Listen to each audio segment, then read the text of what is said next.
Bonjour, l'objectif de cette vidéo est de vous expliquer comment déterminer avec la calculatrice NumWorks l'espérance, la variance et l'écart type. Cette vidéo est de niveau première générale, spécialité mathématiques. Donc on va résoudre un exercice avec l'espérance, la variance et l'écart type de façon classique.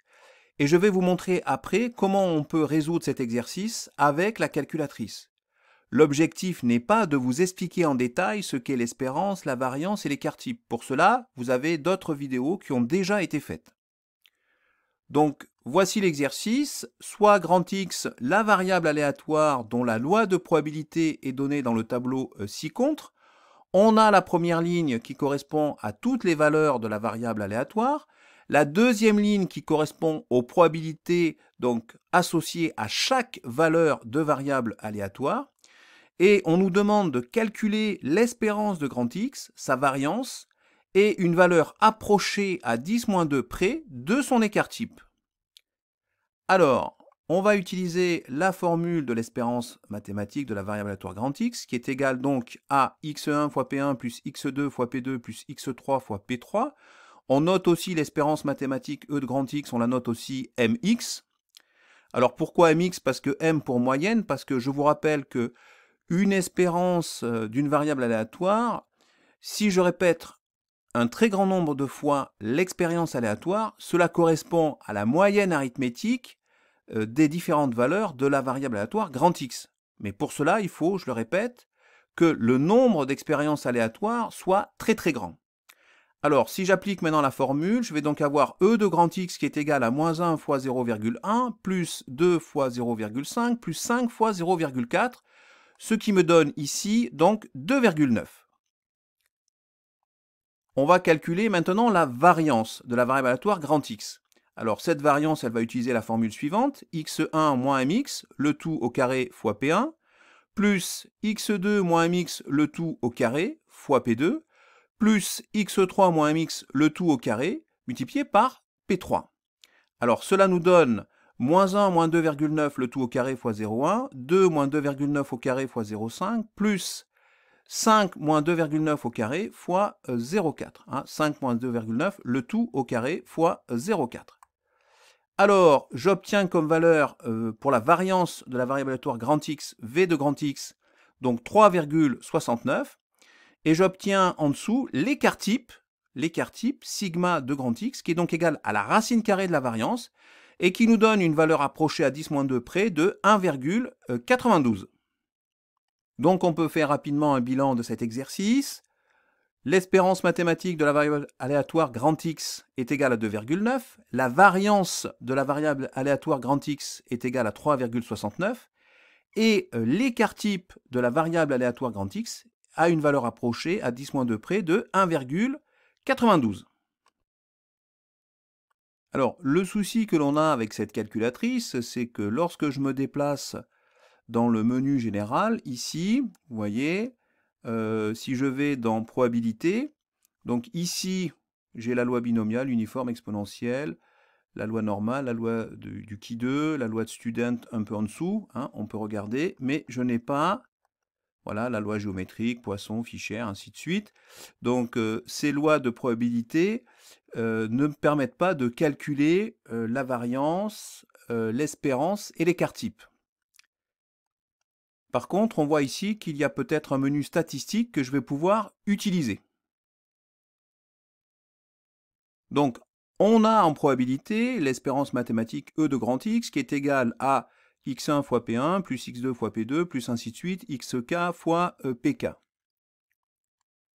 En statistique, on a ici ce qu'on appelle la moyenne arithmétique qui est donc égale à x1 fois n1. Ça, n1, c'est l'effectif de x1, c'est-à-dire le nombre de fois que x1 apparaît, plus n2 fois x2, x2 fois n2, plus ainsi de suite, xk fois nk. À chaque fois, n1, n2 et nk correspondent aux effectifs respectifs de chaque valeur. Et on divise par grand N, c'est-à-dire la somme de tous les petits effectifs, c'est-à-dire N1 plus N2 plus ainsi de suite Nk.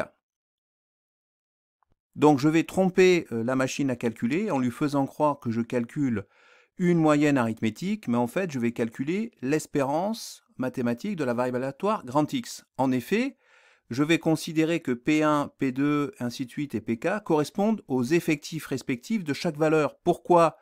Parce que si je divise par P1 plus P2 plus ainsi de suite Pk, j'obtiens bien 1. Donc j'ai le droit d'écrire ça.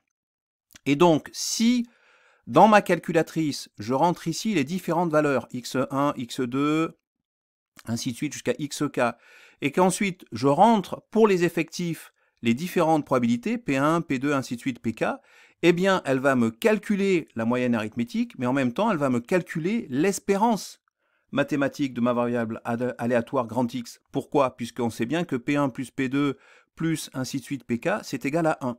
Donc ça correspond bien au même type de formule.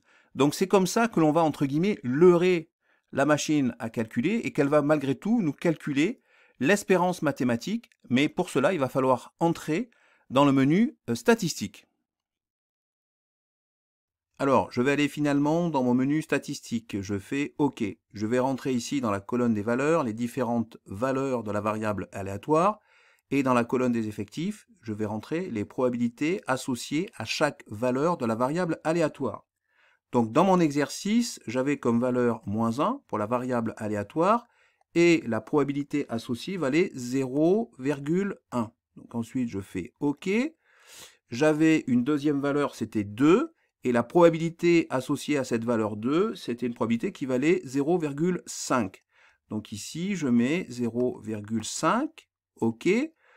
J'avais en fait en dernier donc une valeur qui était de 5 pour la variable aléatoire et la probabilité associée à cette valeur c'était 0,4. Donc on voit bien que si je fais la somme ici de toutes les probabilités, ça fait 1. Et on voit bien que dans ma calculatrice, j'ai donc une première colonne qui correspond aux différentes valeurs de la variable aléatoire et la colonne des effectifs correspond en fait aux probabilités associées à chaque valeur. Donc quand j'arrive ici, je fais OK pour bien valider, voilà. Alors je vais remonter dans le menu au-dessus pour aller après dans Statistiques. Donc pour cela, je vais utiliser la flèche. Donc je me déplace ensuite et je vais dans Statistiques. OK. Et voilà, j'ai ici ma moyenne qui correspond en fait à l'espérance mathématique de ma variable aléatoire, c'est-à-dire 2,9. Alors c'est pas complètement incohérent puisque je vous rappelle que si je répète un très grand nombre de fois mon expérience aléatoire, la moyenne arithmétique des différentes valeurs de ma variable aléatoire correspond à l'espérance mathématique. Donc en fait ce qu'il faut décoder c'est que la moyenne correspond à l'espérance mathématique de la variable aléatoire, 2,9. J'ai ici l'écart type qui est en valeur approchée à 1,92. La variance qui est à 3,69. Donc je retrouve bien finalement les calculs que j'avais déjà fait dans mon exercice. Donc en fait, voilà comment il faut interpréter les résultats. Il faut interpréter la moyenne comme étant l'espérance mathématique de la variable aléatoire grand X. On a ici l'écart type, ça ne change pas, c'est 1,92, et la variance de la variable aléatoire. Alors, cette notion d'écart type et de variance se retrouve aussi en statistique, avec des formules qui sont très similaires. Et bien voilà, c'est la fin de cette vidéo. J'espère qu'elle vous a plu. Et je vous dis donc à bientôt sur la chaîne YouTube Skol Mathématiques. Et surtout, portez-vous bien.